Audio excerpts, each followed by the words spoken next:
Economia no contexto certo.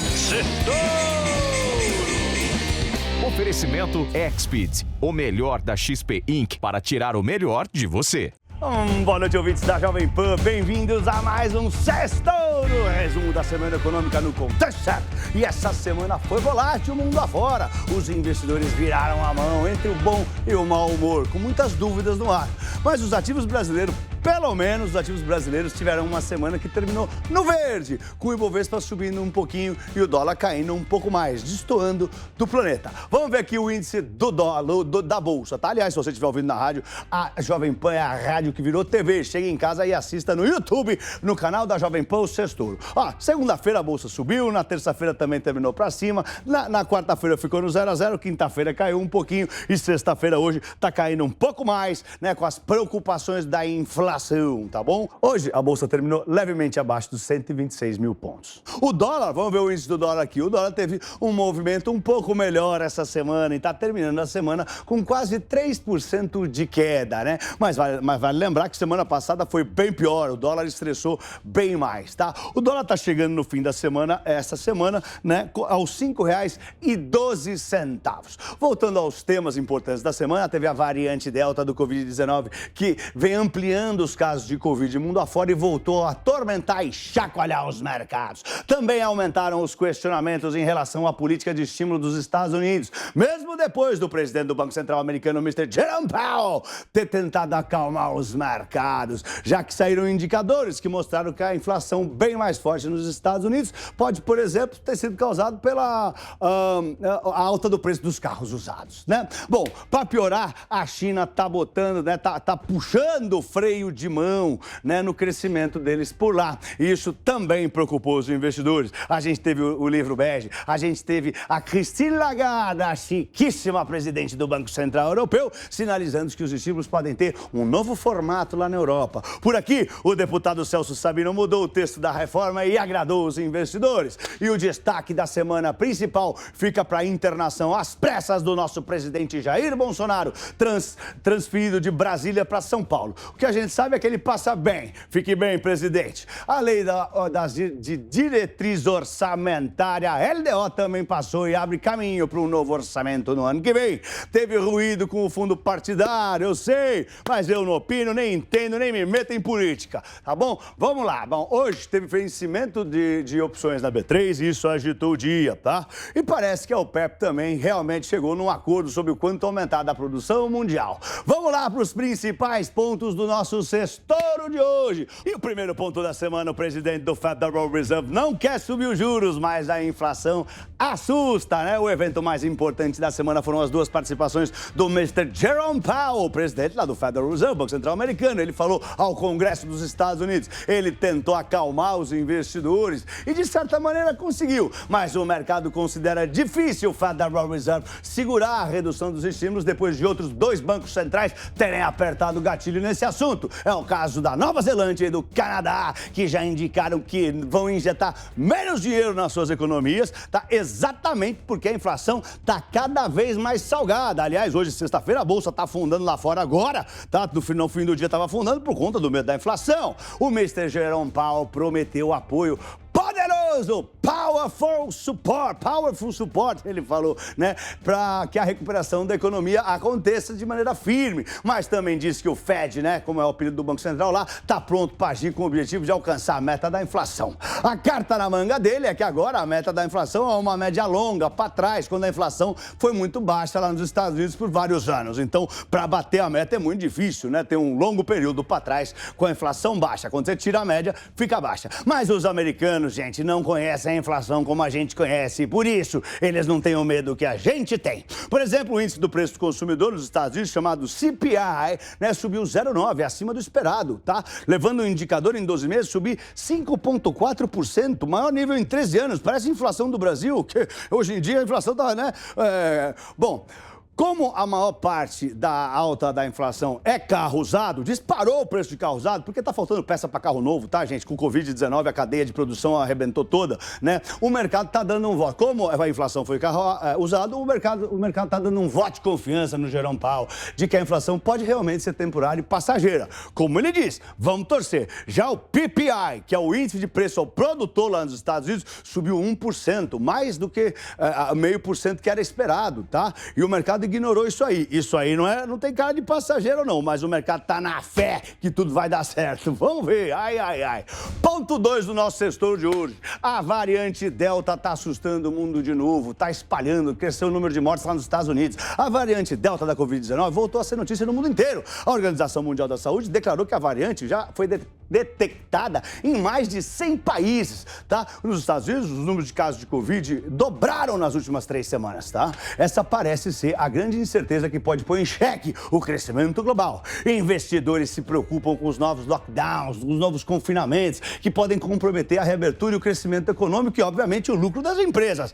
Mas quem não investe também não aguenta mais ficar em casa, tá louco? A gente quer voltar à vida normal, mas a situação ainda preocupa, tá? Por causa dessa preocupação de que os países fechem de novo, o preço do petróleo também caiu com força essa semana, tá? O provável fim do impasse da OPEP entre a Arábia Saudita e os Emirados Árabes, aquele impasse para aumentar a produção de petróleo em agosto, quanto que vai aumentar tanto, não vai, bom, aquele impasse lá, isso também derrubou o preço do barril, já que o pessoal achava que podia ter uma inundação, se eles brigassem podia ter uma inundação de petróleo, né? Antes desse acordo entre os dois países, o mercado, se a gente for lembrar, o mercado fica lembrando, né, do ano passado, da briga de preços entre Rússia e Arábia Saudita no ano passado, derrubou o preço do futuro do petróleo com tanta força que chegou a operar no negativo pela primeira vez na história. Quem não se lembra, o ano passado, o futuro do barril de petróleo bateu menos $37. Lembra dos memes? Você acha petróleo na sua casa e fica mais pobre. Sei lá, teve um monte de meme. Ponto 3, a reforma tributária, né?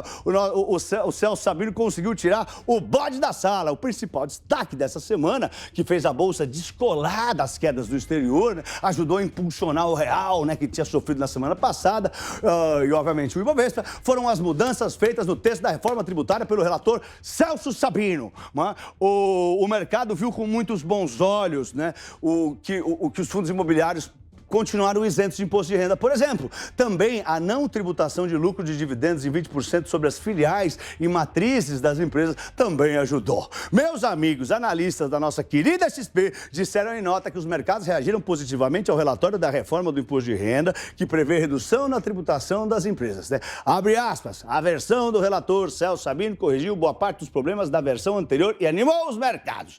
Quarto ponto do nosso sextouro, a China puxando o freio de mão no crescimento. Ao mesmo tempo que os temores de superaquecimento ganham força nos Estados Unidos, dados da China, né, que hoje é a maior parceira comercial do Brasil, fica disputando com os Estados Unidos, mostraram uma desaceleração na recuperação econômica. Os números de ontem na quinta-feira, mostraram que a segunda maior economia do mundo cresceu um pouco menos do que o esperado no segundo trimestre, pressionada pelos custos mais altos das matérias-primas. As nossas commodities estão caríssimas, por exemplo, e também foi pressionada por novos surtos de Covid-19 lá também. O PIB chinês cresceu 7,9%, né, no trimestre anualmente, contra 8% esperados. E no primeiro trimestre, se vocês lembrarem, que tinha crescido 18%, gente. Então, diminuiu muito, desacelerou bastante. A demanda de petróleo também caiu lá na China, o que também ajudou o preço do petróleo a cair essa semana, né? Parece que o melhor da recuperação econômica chinesa já passou. Essa é a impressão que o mercado está ficando. Pelo menos é o que parece, depois que a China cortou a taxa de compulsório para os bancos lá, né? Como evidência de que eles podem estar tentando fazer que a retomada volte, a retomada econômica. Os bancos vão poder usar mais dinheiro na economia lá na China. O Banco Central deles vai exigir menos depósito no Banco Central para que eles emprestem mais para o público, tá bom? Vamos lá, o quinto ponto desse sextor são os balanços robustos dos Estados Unidos, tá? Os resultados vieram ótimos, mas os investidores não se animaram tanto. O medo da inflação, a preocupação com o Covid, então é isso que eu falei, né? Os primeiros balanços desse segundo trimestre lá nos Estados Unidos Unidos não entusiasmaram muito as pessoas, não. Mesmo vindo muito bem, mesmo vindo bem robustos. No final, não fizeram as ações subirem tanto, só um pouquinho. O medo da inflação pode estar segurando o bom humor das pessoas, dos investidores, né? Já que pode reduzir, a inflação pode reduzir as margens das empresas, né? O lucro pode não ficar tão alto. Umas 15 empresas já divulgaram resultado lá no SP500, S&P 500, que chama. Na Bolsa dos Estados Unidos, já umas 15 empresas divulgaram resultados e seus números vieram bons. Mas, logo em seguida, as ações ou subiram só um pouquinho ou, às vezes, até caíram, ficaram no negativo. Teve um estudo da Refinitiv Reuters que diz que, nesse segundo trimestre, as empresas do S&P devem lucrar 65% a mais do que a média anual e os bancos 140% a mais. Por enquanto, eles têm acertado, mas as ações não estão reagindo como seria esperado. Porque o esperado, se um banco lucra 140% a mais, é disparar. E isso não tem acontecido. Os investidores estão preferindo analisar as metas para o segundo semestre das empresas do que o lucro, tá bom? Por exemplo, entre os grandes bancos americanos que já divulgaram o resultado, você tem o Citigroup, né?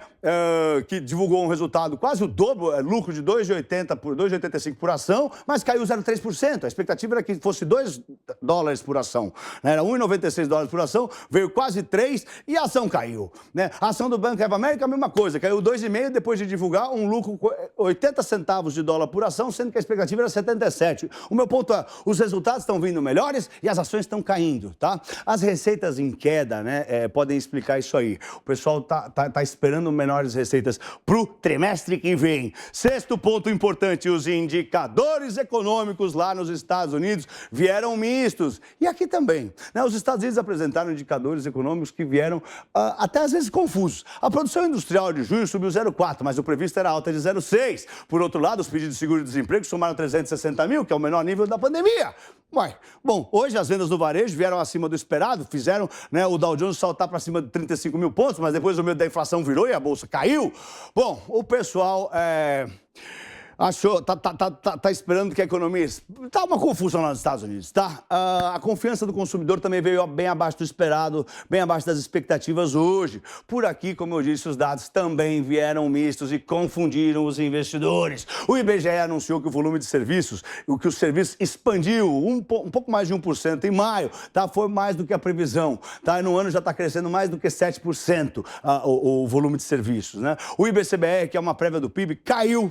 Olha lá, o serviço aumentou, mas o PIB caiu, sendo que o serviço, a maior parte do PIB está uma confusão. Os indicadores estão vindo confusos esse trimestre, tá, gente? Esse mês, principalmente. Em contrapartida, o IBCBR do mês de abril foi revisado para cima, né? Para um crescimento de 0,85%. Aliás, se você se interessa pelos indicadores econômicos que a gente sempre cobre aqui no Sextouro, tá? Acesse a niucursos.com.br, compre o meu curso Touro de Ouro, niucursos.com.br, tudo junto. Use o voucher Sextouro e ganhe um desconto especial que dá para dividir em 12 vezes sem juros, tá? Bom, e para semana que vem, a agenda tá bem fraca aqui e lá fora. O destaque são a decisão, o principal destaque é a decisão de juros na Europa com a chiquíssima presidente do Banco Central Europeu, a Christine Lagarde, né? E por aqui vai sair o IPCA 15, que é visto como uma prévia da inflação oficial. Gente, é isso aí. Eu espero que vocês tenham tido uma ótima semana e eu desejo para vocês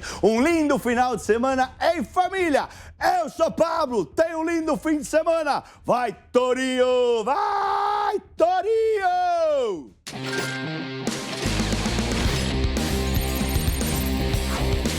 Economia no contexto certo. Sextou!